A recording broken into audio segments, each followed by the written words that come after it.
Thanks so much, Tina. It's a real pleasure and an honor to be back here at Stanford. I spent a wonderful summer here in 1995, perhaps before a number of you were born. And I really do consider sort of Stanford as my alma mater. So thanks for having us. I'm Al, that's Dave, and the good-looking bald guy here is Christopher, and he's the third partner of Play Bigger. And we are category designers.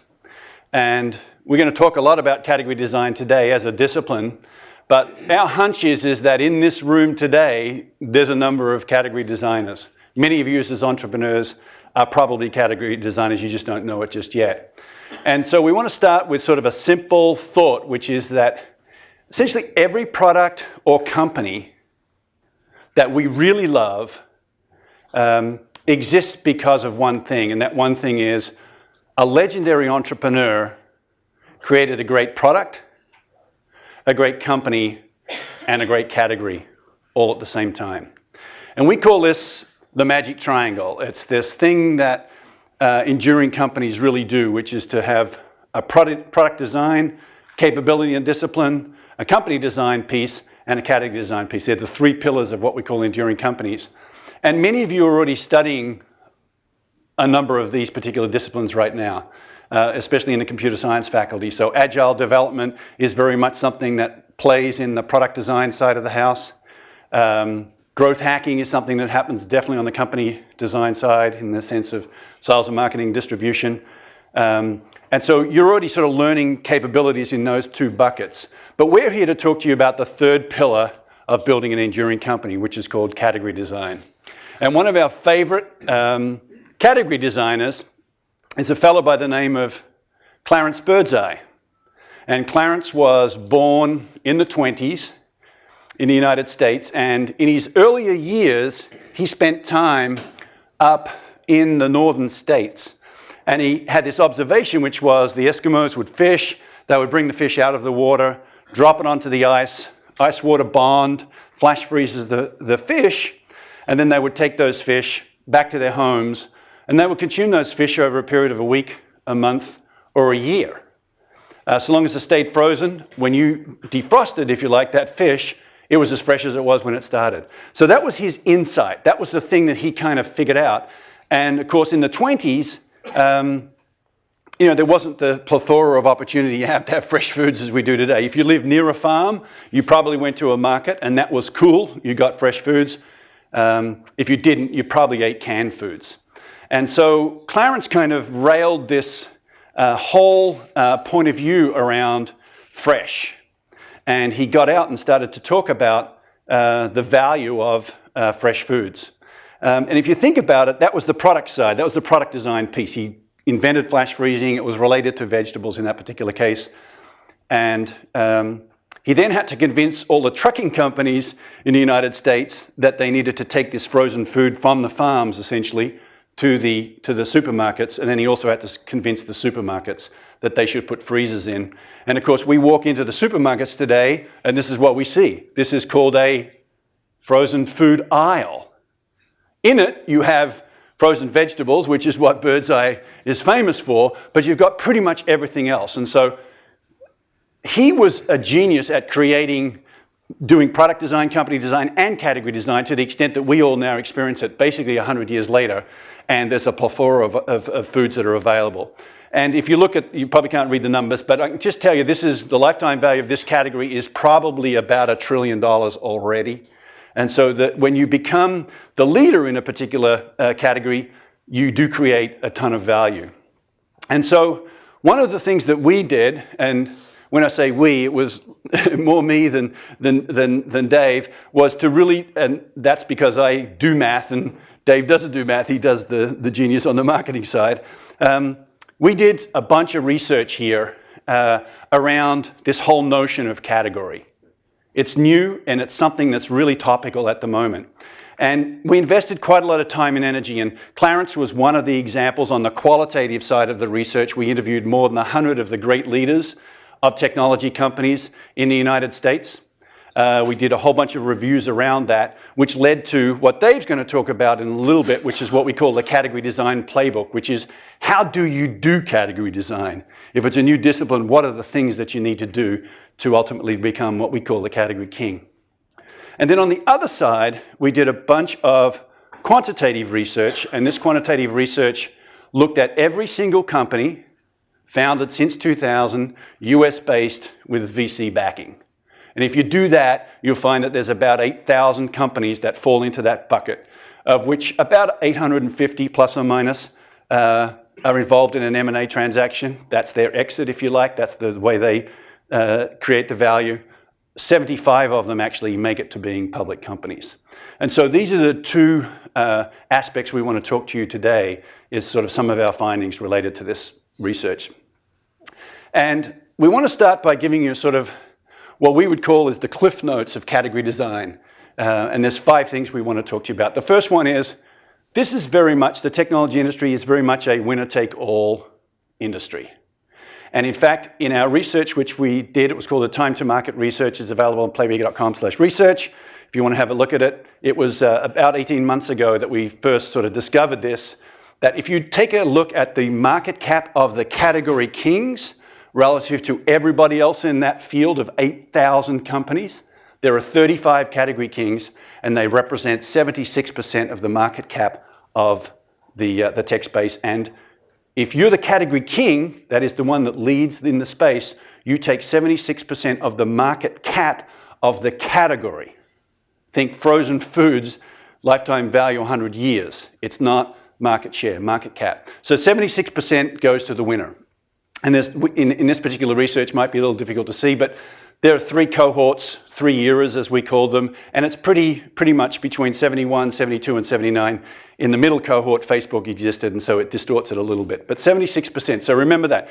The winner takes all, it's 76%. The second thing is that we discovered that categories themselves actually have a natural life cycle. And the natural life cycle looks like this. We call it the category life cycle model. And on the x-axis, the horizontal axis here, you've got time. And what you're looking at in that graphic there is about 15 years, plus or minus. And I'll show you some a little bit more detail on the timing here. But it's plus or minus 15 years. And on the y-axis, the vertical axis, it's the market cap of that entire category. So think every single company in the CRM category, for example, add up the market caps of all of those companies. That is the category value. And what happens is, categories in the first phase kind of, this is probably duh, but it starts out really slow and it takes a while for a category to really pick up. Then in the middle phase, it accelerates really quickly and then it'll drop off towards it once the category becomes really mature. Nothing super exciting in that graphic.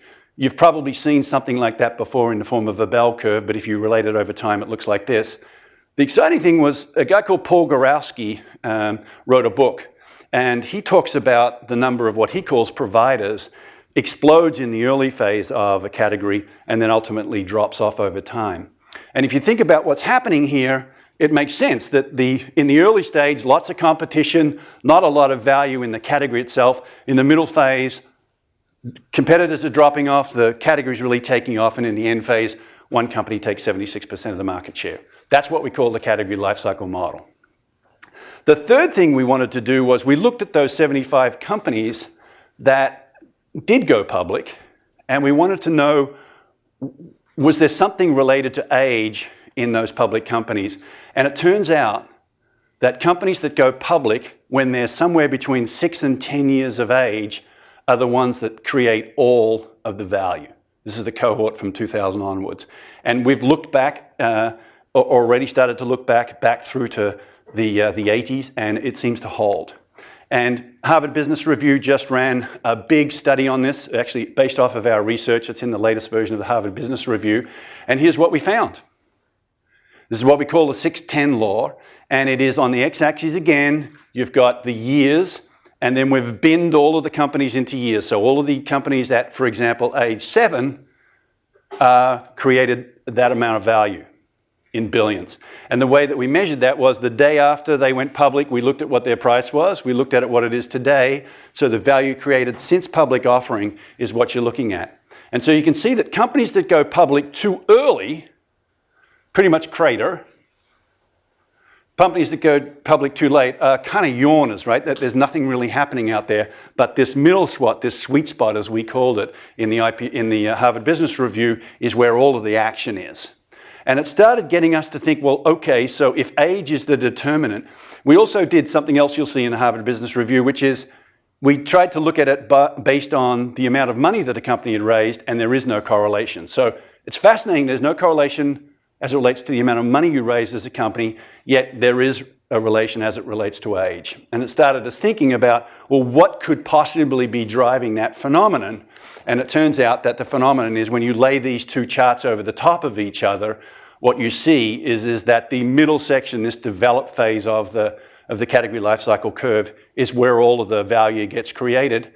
And it makes sense. These are all of the actual companies underneath that graphic that you can see.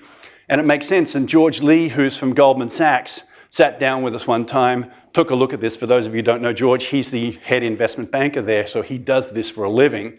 And he said, that makes complete sense. That makes complete sense. And the reason is because, public investors are looking for two things. They're looking for growth, and they're looking for margin expansion or profitability. And if you think about it, during that middle phase, what's happening? Companies are growing really fast, the category's kind of exploding, and what else is happening? Number of competitors is dropping, so pricing pressure goes off. You can then increase your prices, ultimately increase your margins. So that's why this is happening. And the final thing is, just on category science, is that categories aren't static. They tend to have these technology cliffs that companies can fall off. In this particular case, this axis at the bottom is about 35 years that you're looking at. It's the CRM category, which stands for Customer Relationship Management. It's a very well-known category in technology. And the current king of the CRM category is, right, Salesforce. But it didn't start out like that. It actually started out as contact management. You folks weren't alive when this started. Many of you weren't, at least. We used to write paper cards. They were called filofaxes. I can see some of the folks in the audience smiling already. We used to take these paper cards and we'd write your name and address on them and we'd put them in a file. There was a circular file. And when I wanted to call you, I would look up your name in the file. I would call you on a landline. That's how it went. Now, I know that's ridiculous for most of you in the room right now, but that's how it started. And then when the PC revolution came, what happened was a couple of companies, Act was one of them and Goldmine was the other, essentially automated your contacts. I know this doesn't sound dramatic for you folks in the room because you do it every day naturally on your iPhones, but they automated it. You then took all your filofax, put it into your PC, and they were your contacts. That was the contact management category. Relatively small, but it was the start of this journey. What then happened was people said, well, gee, if I've got my contacts in the computer, whenever I talk to somebody, why don't I just put notes associated with that so they know what's going on with my customers? And ultimately, the Salesforce automation phase of this story started to develop, and then ultimately, customer relationship management as a function took that plus a number of other things that you had to do with your customer support, field support, all of those sorts of things, bundled it all together. A guy called Siebel, Tom Siebel. Put your hands up if you heard Tom Siebel's name. All right, so he was the guy in the middle of this pot, and he drove this thing. His problem was, anyone know what Tom Siebel's problem was? I'll tell you what his problem was. They had on-premise software. It meant that the installations took a long time and were really hard to do, and actually most of them actually never even happened. So along comes this guy called Mark Benioff and says, well, hey, we're going to do all that in the cloud. And he ate their lunch completely. And so CRM in the cloud, as we think of it today, does not have on-prem software. And you may not believe this, but on-prem software was not even a term that anyone invented. You know who invented that? Mark Benioff. Why? Because that was the bad thing over there called on-prem software. Cloud software was the good thing. And that you'll find as part of the category design things that Dave's going to be talking about. That's a lot of what you've got to do. You've got to position yourself. And of course, we think there's another era of innovation coming here, which we call mobile CRM. And there's kind of an irony also here in the history of Microsoft and Apple. if you think about it, in the early 90s and the late 80s, Gates was the greatest category designer of all time. He created this PC operating system category, blew up, did an incredible job with the ONeill consortium, took over the world basically. And then he invented something called front office. There wasn't a front office until he invented it and created a set of software tools that you needed as a person, quote, in the front office. And that was called Microsoft Office. And then if you've got a front office, what else have you got? A back office. And so he created software for the back office. And this blue line represents the value that investors had in the categories that they'd developed. Gates went away and Microsoft went nine-nine. Along comes Apple, 98, the quote, second coming of Jobs. And he introduces digital music, completely revolutionizes that industry. iPhones and iPads, and you know that story. And again, the yellow line up here represents what's happened with Apple stocks still. So it shows you that when you're a great category designer, when you build product, company, and category together, you can create immense value. And if you're not creating these categories, and you're not in tune with how this plays out over time, you're going to end up like the blue line.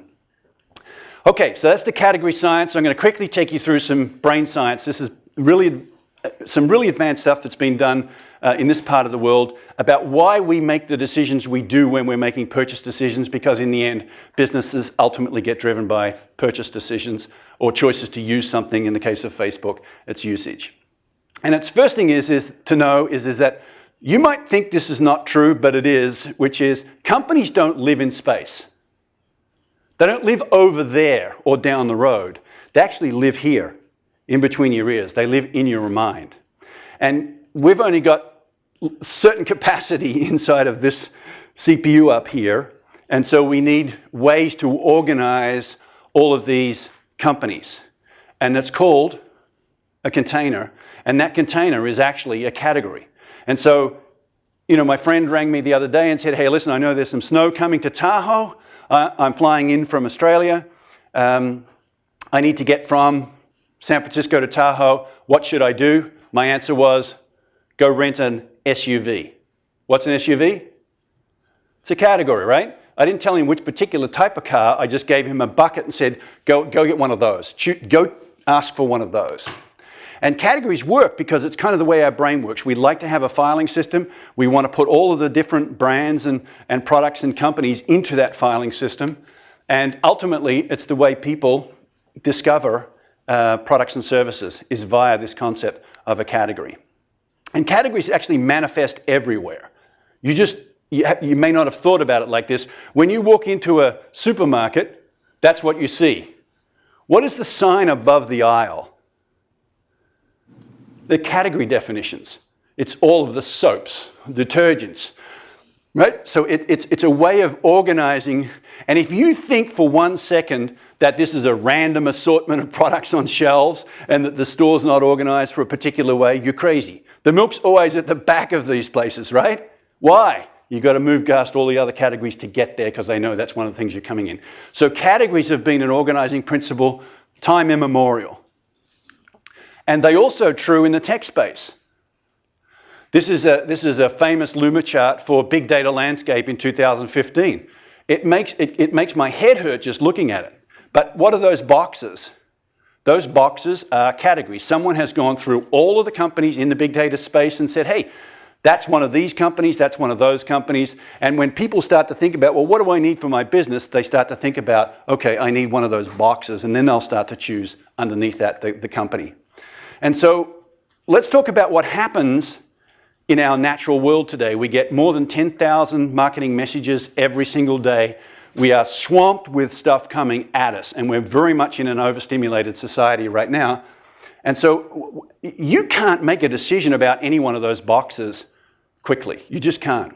And so what happens is our brain uses a shortcut system. It starts narrowing down and speeding up the way in which we make these decisions. And the research here calls them cognitive biases. Many of you have probably already heard of them. But it's not about logic. It's actually about instincts. And I want to talk to you about 3 really important biases that you should know as a category designer. And the first one is the anchoring effect. If I said to you, hey, listen, you want to buy my car? And you said, sure. And I said, well, it's $5,000. That's an anchoring statement. It's not 50, it's not 2, it's 5, and now we're negotiating on the margin. That's what great category designers do. They get out into the market, they anchor the conversation around what we call their point of view. Right? The world now comes to you. It's a $5,000 thing. It's not a $50 or $1 million thing. The second thing is groupthink. You folks live in this world every day. When you turn on your social machines, what's happening? You're getting groupthink back to you. If Dave likes a certain beer or he likes a certain type of snowboard, it's more than likely I'm going to like that snowboard or that beer too just because he's a buddy of mine and I respect him. And that's why Facebook and advertising on Facebook is going off the charts, right? Is because groupthink and the ability to influence those people in your circle is actually more powerful than anything else other than word of mouth in person. Then the final thing is, once you make a decision to purchase something, it's called choice supportive bias. Once I buy a particular brand, I end up kind of loving that brand forever. And even though it might not be better and someone markets me a better feature, I don't care. I'm in love with this thing. And so these things play a very important role as you go to market. And category designers actually use these brain shortcuts as part of the category design process to lead people to purchase decisions or usage. So it turns out, if you go back to that slide which had the 610 law, it turns out that the category growth actually is determined by how fast our brains can change. And if you peel back underneath that 610 law and you said, hey, what do the consumer companies do compared to the enterprise companies? The answer is the consumer companies are all down the six-year end of the spectrum. The enterprise companies at the 10, because it's one thing to say, hey, would you like to learn how to use Pinterest or Facebook? It's not a huge decision for you. It's an incredible capability. It's another thing if I'm the IT director of Wells Fargo and you said, hey, I've got a new computer, you want to try it out and run your system. This just takes longer.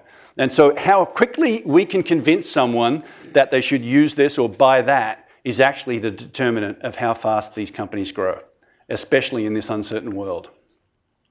And in our belief, that's why conditioning the mind is actually your number one priority as an entrepreneur and as a CEO. This is your job. In addition to product design, yep, that's hard. You've got to get the product market fit, and there's a whole bunch of techniques you're using to do that.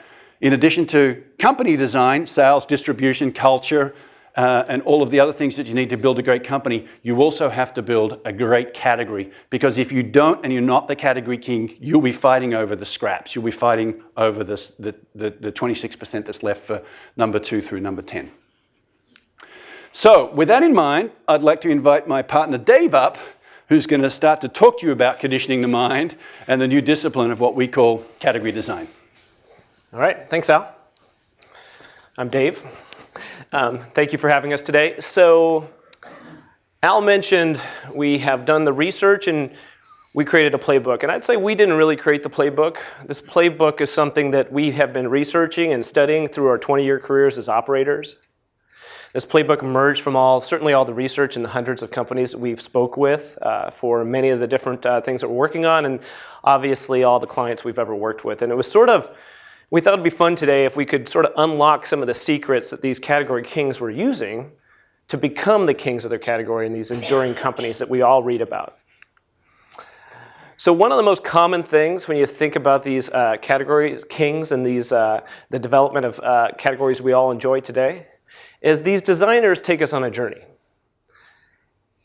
And one of the things, it's kind of a trick. I think most of the time you don't hear about the king or the leader of the category until it springs on you. I mean, first time you see Pinterest, it's millions of people are using it. First time you hear about Uber, there's Uber vehicles all over the city. So you kind of hear about it late and you feel it late. But the reality, these journeys are hard. They don't happen overnight. There's teams of people working very, very hard to kind of bring what they see in their heads and turn it into a great product and a great company. And one of the companies that we did a lot of research on, we wanted to kind of unlock the kings. What happened? What's the story behind the story? And this is not our graphic, but it's a great thing. You can Google the Airbnb story. Hear what happened. And one of the big ahas for me, and I didn't realize this, is did anybody know where the Air and Airbnb came from? Air mattress. Yeah, 3 of them. right? And they rented them for $80. And what else? Where'd the breakfast come from?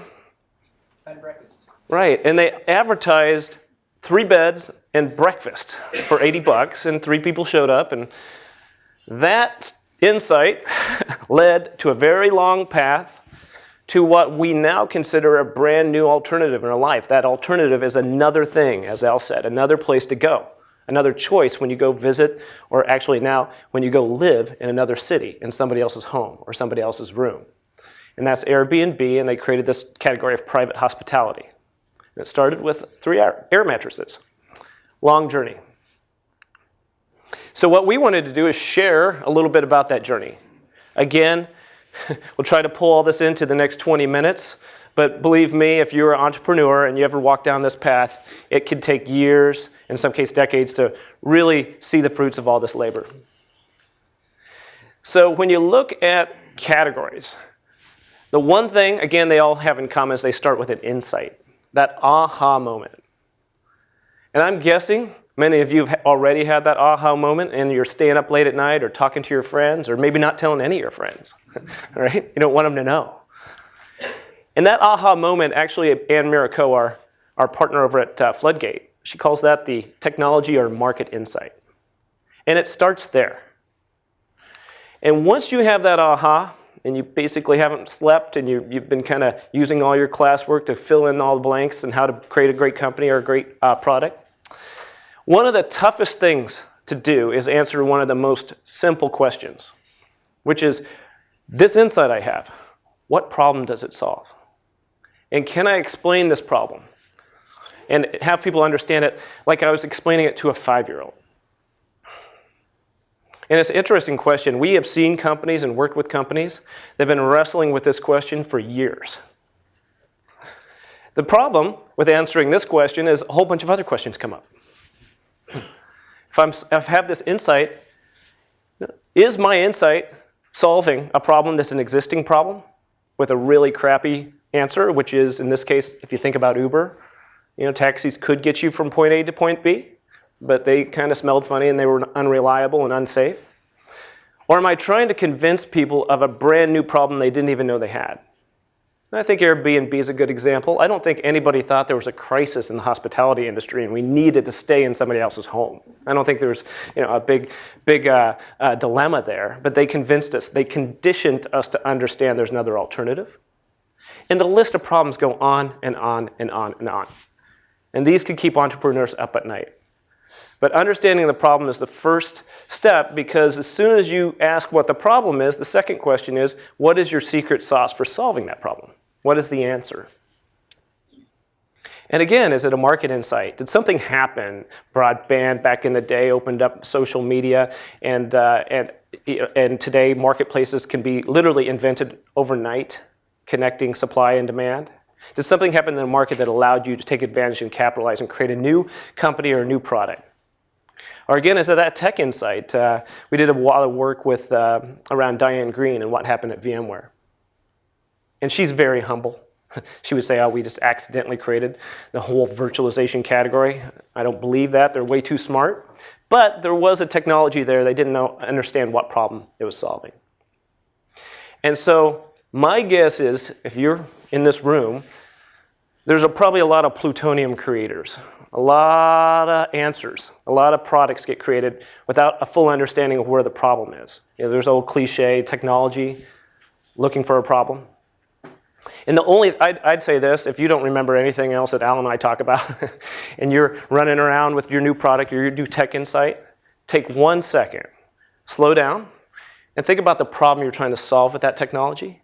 And believe me, people will understand what you see a lot better and they'll understand the value of your product if you just slow down and understand that problem statement first. So we thought we'd have a little fun. Again, we do a lot of research, and I'm kind of a category geek, so I'm always thinking about, whenever I see a company, I saw a new company today. It was called, it was On-Demand Gasoline. What was it called? I forgot. Fill or something like that. And I was like, is there really a category where people need gas delivered? That's the first question I asked. And what problem is that? I know I'm out of gas or low on gas, but how big could that possibly be? But anyway, every time I look at a company, I think about the problem they're solving. So here's a couple of well-known insights, well-known problems, and they were solved. And the people who solved them are also extremely well-known. They built legendary, enduring companies in huge categories, and you probably recognize some of them. Louder guitar, that was Les Paul. Right? I want to surf in cold water longer, that was Jack O'Neill, invented the wetsuit, which turned into a lifestyle brand. I already talked about stinky taxis. The bottom one, though, here, this one sort of emerged. It was right in front of my face every time I went shopping and kind of was driving in my car, and I didn't even realize it was a problem being solved, which is just because I'm tired doesn't mean I'm thirsty. Anybody have a guess what company's behind that? 5-Hour Energy. Just because I'm tired doesn't mean I'm thirsty.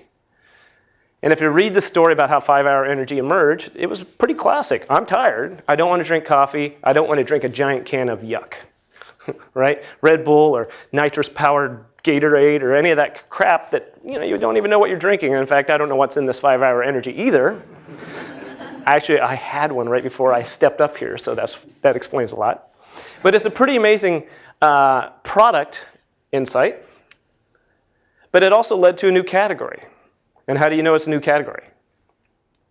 One of the tells is it's not stocked next to energy drinks. It's called an energy shot. And they put it at point of sales, right before you leave a Safeway, and they put it right next to the cigarettes in gas stations.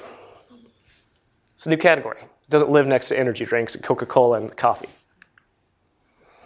A lot of insights there. I hope those questions maybe help you see the world through a different lens. But once you understand the problem and your answer, you got to think of your name, right? And one of our favorite questions to ask is, if you solve the problem that's been keeping you up at night perfectly, what category are you in? Are you a sea panda or are you a killer whale? I would rather be a killer whale. But if you think about category names, I think category naming has got a bad name. A lot of 3-letter acronyms, right? And about sections inside of press releases. Nobody even knows where they come from, random BS generators, all that kind of stuff. But there is a science and a psychology behind this name. Al mentioned the name of the game is this cognitive bias. How can you create a new space, a new drawer in the kitchen, a new file in the file server in your head to go to understand the value or what problem I'm solving with a particular product? That's what this category naming world does. It gives you a new place, an energy shot. There's a lot of intuitive work going around the name and why it's important, and it needs to be functionally intuitive for users so they know exactly how often they're going to use your product every day. It has to be functionally intuitive for budgeting, for CFOs. If it looks like something that lives in a budget, that's a good thing, if you're especially in the B2B space. But naming is a lot of art and a lot of science. And Al mentioned earlier on the CRM curves, these evolutions. And Mark Benioff is a master. He truly was. And I was around, I'm going to date myself too, when Mark Benioff and Salesforce came out and started talking about something called an ASP. And I remember I was working at Mercury Interactive, and we were making a lot of money testing failed Siebel implementations. That was our business. It was great. Siebel 7's coming. You're going to buy a lot of Mercury because you had to test that stuff, and it didn't really work that well. And Mark came out, and he didn't say, I have a better Salesforce automation tool than Tom Siebel. And if you have seen CRM, it's sort of like a funnel and a database, right? There's not a lot of depth in it. Instead, he said, I have something new. It's called an application service provider, ASP. Didn't even say cloud. It was a new delivery mechanism for software. And then he also had to do the hard, talk about Clarence Birdseye, he was out there convincing Wall Street about something called software as a service. People are going to buy software differently. Before, you had to buy software in a perpetual license, so a perpetual license to Siebel could cost you $25 million up front, US cash. Where Mark Benioff came out with Salesforce.com, and it was almost coin-operated. Put some money in, and out comes your CRM. So think about that. He went from ASP, a new delivery category, SaaS, a new model, a new revenue model, and then ultimately that led to the cloud. And we'll talk more about what Mark did to really, really stick it to all the folks in this world called Onpremise, which he did invent that term. It was not called Onpremise before Benioff came out and started sharing with the world a new alternative to software. And you can't talk about category design without mentioning Steve Jobs. And again, if you remember Al's chart, we saw what happened when Microsoft took their foot off the pedal and what happened when Steve came back to work. And one of the great case studies we admire is what happened when Apple, and in particular Steve Jobs, launched the iPad. And I don't know if you remember, do you remember when Microsoft had that PC tablet thing? Didn't work that well. Newtons were early, right? They were a lot of failed attempts at this kind of thing in between a phone and a computer. But when Steve Jobs launched the iPad, he stood on stage and he said, there's a new category, a new place. Something that's not a phone and something that's not a computer. And it needs to be in your life. It creates more engagement than your Mac, your computer, and it has a lot more horsepower than your phone. He put that in our heads and made it okay to buy $4 or $5 billion worth of that stuff. Right? It was not a coincidence. He didn't say, I got a brand new device and it's so much better than anything you've seen before. So you got your name, you got your problem, you got your plutonium. Now, how do you share with the world who else is participating in your category? One of the most common questions we hear, is there ever such thing as a category of one? It doesn't exist, because there's always an ecosystem. There's always a supply chain. There's always people, processes, and technologies required beyond your capabilities in your own company to fulfill the category promise, to solve the problem. No one company can solve that problem. And so a blueprint and ecosystem is a way, call it your mall map. It tells you everything inside the category you need to solve and where we fit within that answer. And one of the best examples of this was what happened, I think it was last month at F8, where Mark Zuckerberg released the new ecosystem and blueprint for Facebook in the world of social media and communications. And what this blueprint does is it has a huge psychological impact. Remember Al mentioned all those biases, anchoring effect. This is the new world, right? And he let us inside his head. We didn't have to guess where we're going anymore. He said, this is exactly where we're going. We're here now, and there's a whole bunch of new stuff in Facebook that you're going to enjoy. 5 years from now, you're going to see enhancements to all the stuff you're already enjoying today through video and messaging. And in the future, reach under your chairs and you're going to find your new virtual reality set. We're going to live in a virtual world, augmented reality. He shared the world, his vision, his category, and now he's going to shepherd us along. And the feeling you have when you see this is enlistment. And that's what category designers do. They enlist you in a cause. So, every category designer, specifically the category kings that we know, and those entrepreneurs are kind of locked in our minds, has a point of view. And a point of view is often mistaken for messaging or marketing or even positioning. And it's all of those, but it's more and it's bigger than that. A point of view establishes what you stand for. It establishes what you stand against. It attracts the people you want to attract into your business, into your ecosystem, into your category, and it repels the people you don't want to do business with. And the point of view is built around a framework that's been around for a long, long time.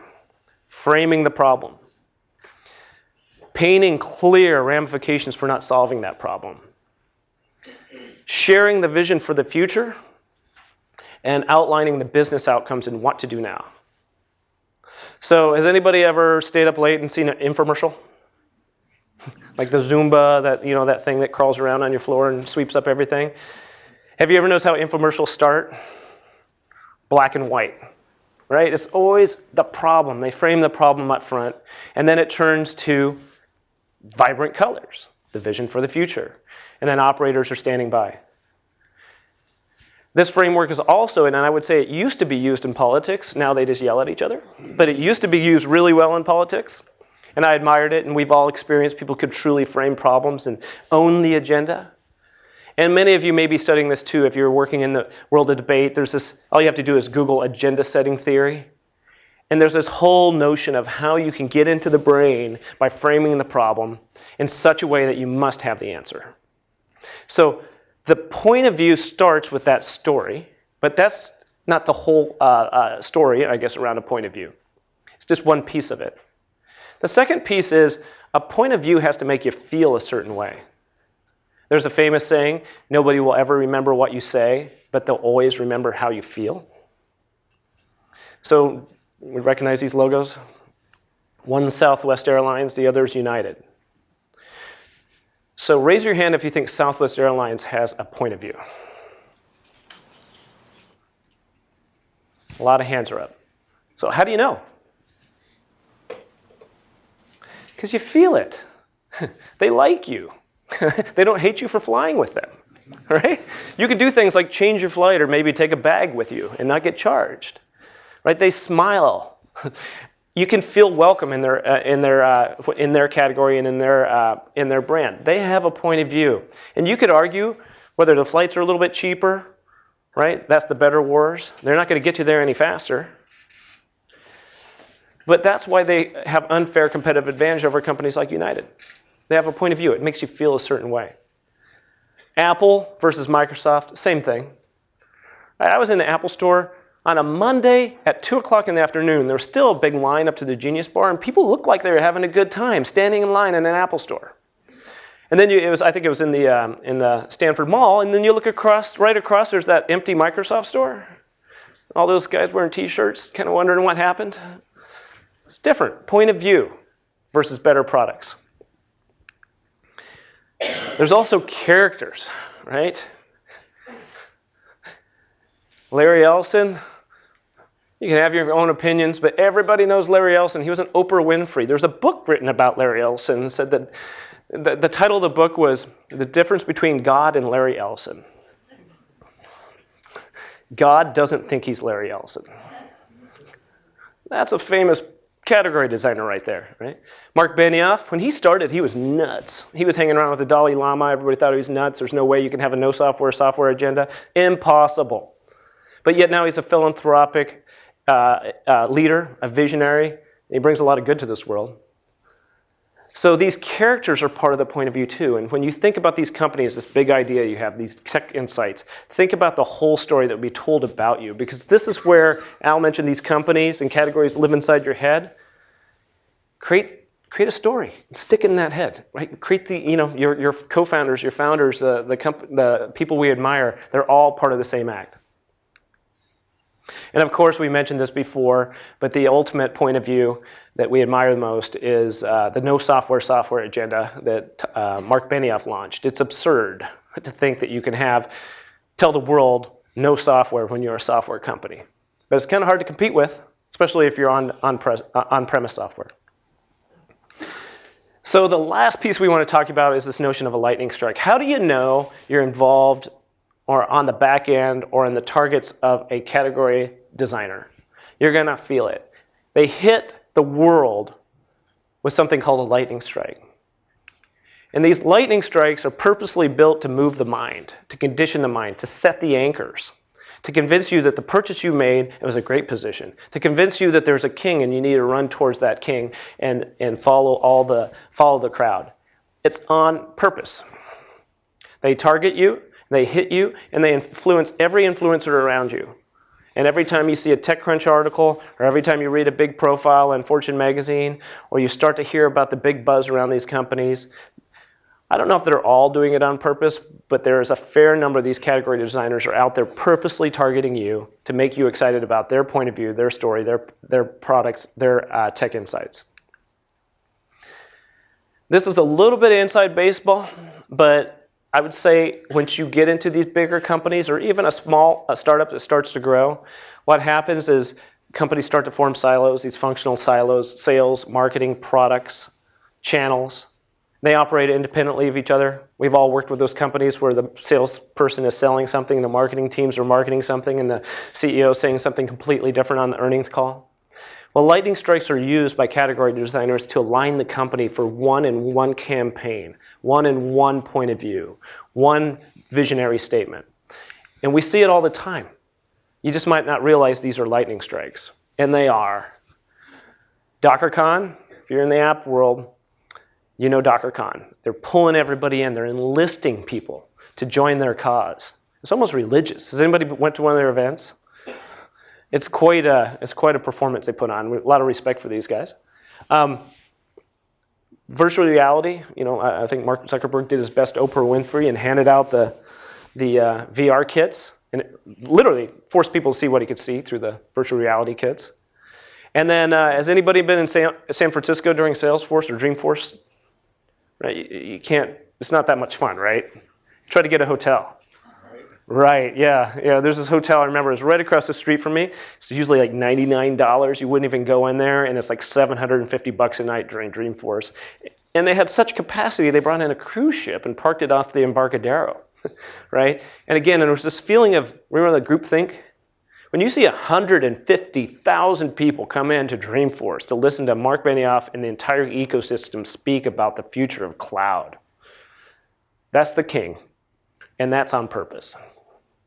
So maybe, again, some of the thoughts we had around this journey is if you're at a Dreamforce or if you're at a big conference or if you see that news or you read about that PR or maybe you're just Ubering around in an Uber, maybe this will give you a different lens on the world, might give you a different way to look at the world as it's all these categories that are around us, or more importantly, if you have that big tech insight or if you have that big market insight, these are some tools that you could use to apply to making sure people understand what you see. And then the last thing is, Al and I would like to invite you to join us on our category design journey.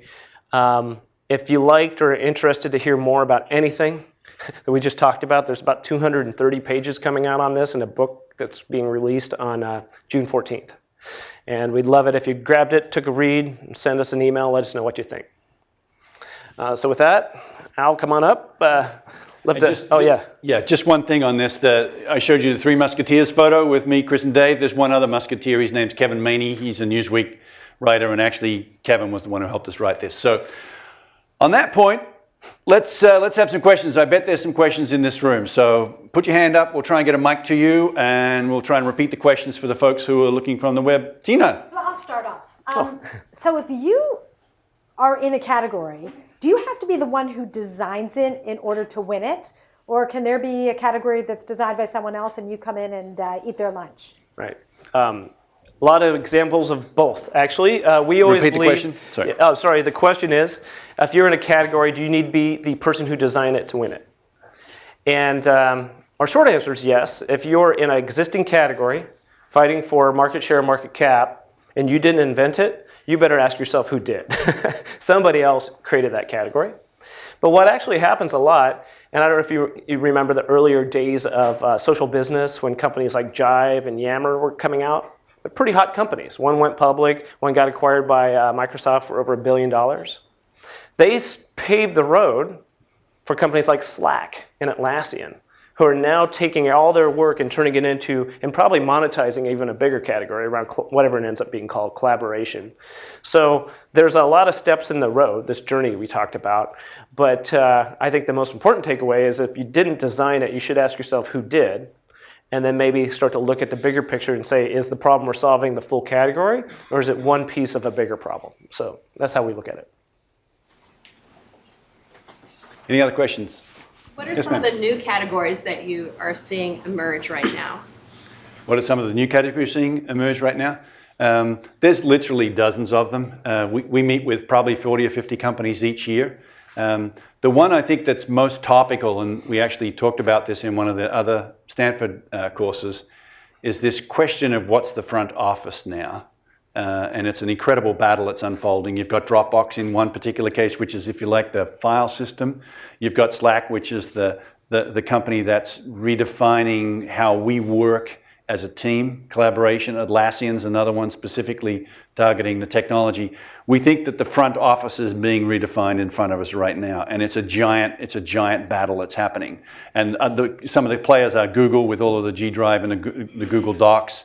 Microsoft obviously has 3 companies in that space, including Skype and their file sharing system. So that's one that's a really hot one. Another one as a sort of a super category is big data in and of itself. We showed you the slide with big data, for example. There's about 40 categories in that sort of super category that are unfolding right now. And the way that big data, and certainly the vertical applications of using big data is another one. Another one we talked about in a recent newsletter is machine learning and some of the applications of machine learning. And one company that we work with, actually Stanford students who graduated last year, a company called Metal, if I can say it as an American. And Clear Metal are sort of revolutionizing how shipping happens and shipping containers. And so that's a vertical application of machine learning. We've got another company in the HR space that's doing the same thing. But as you see in all of these charts, there's just this incredible explosion. And what normally happens, as we said in that category in the model, is it starts out with product market fit. A dozen companies start to get into the fight, and ultimately the category definition and the things you expect from that category to deliver become clear somewhere in that sort of 2 to 4 year range. And then one of those companies becomes that thought leader and ultimately rides off with all the money. Yes, sir. Question, if you're a new company and you have some things happening, you have customers, things like that, so you would make maybe press releases to get known. Would you, from that lightning strike point of view, would you hold off on that until you had like a whole handful of them? And so the question was, if you're a young company and you're wanting to communicate to the world through press releases or whatever else, how does the lightning strike model apply to that? I think Dave's the master of that, so why don't you answer? I don't know if I'm the master. I think the answer is in the earliest stages of a company, there's a lot of work to be done to get what they call product market fit. We've probably all heard that before. And there's a lot of iterations, a lot of ideas, a lot of problems that we're testing, use cases you're testing with customers, and as well as growing your company, right? That company design happens a lot too. And I think it's very fair to let that take its due course and operate and learn, and not necessarily declare you have the answer if you don't absolutely know you have that problem pegged. You know exactly how your tech or market insight solves that problem. Because sometimes if you go out a little too early, you might set the table for somebody else. But again, you kind of go back to that balance on that triangle. That's why that triangle matters so much. So I don't know if there's a magic rule at what time, but anytime you feel like you really have seen the same use case come through and the same problem being solved with your technology, it's a pretty good indication you probably have at least cornered a thought on what to call that category and what to name it. And I just point to the company Clear Metal as an example. Yeah. These 3 guys out of a garage basically came up with this machine learning algorithm to figure out where to put shipping containers. And so that early, and they're talking to, in that particular case, an enterprise, we definitely helped them with category design and embedded it into the product and the company as it was evolving. So it is absolutely something you should be doing in the early days. It will inform how your press release sounds. It'll inform what your website looks like. In their particular case, we coined a sort of a soft toss at the category called predictive logistics. We're not quite sure if that's the right name for it just yet, but they're out evangelizing that, and if it spins from there, then we think they'll get there. Yeah. Yes, ma'am. Thank you for your talk, really insightful. So I'm curious, what kind of category do you belong to, and how did you design? Well, so the question was, what kind of category do we belong to, and how did we design it? Do you want to tell that story, Dave?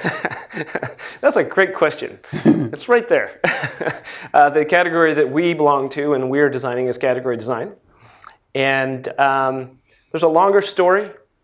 And it started for me 20 years ago because we always looked at solving marketing at the time problems differently through point of views and lightning strikes. But it didn't really coalesce into the full kind of discipline until the last probably 5 years. And that's where we did all the research, and we started realizing all of our gut, operator instinct, when we were athletes on the field, had a pattern. It was kind of on a sad day, it's like, wow, I do the same thing in every company I've ever worked for. On a good day is, wow, this is a play that we don't see a lot of other companies running.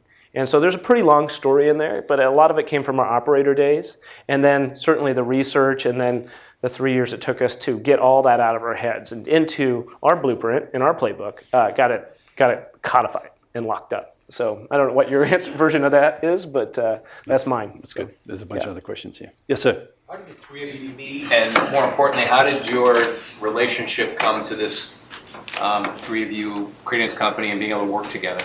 How did the three of us meet and how did the company come together? It's a great story. So I was the CMO of a company called Macromedia. Put your hands up if you've heard of Macromedia in the audience. All right, and that's good.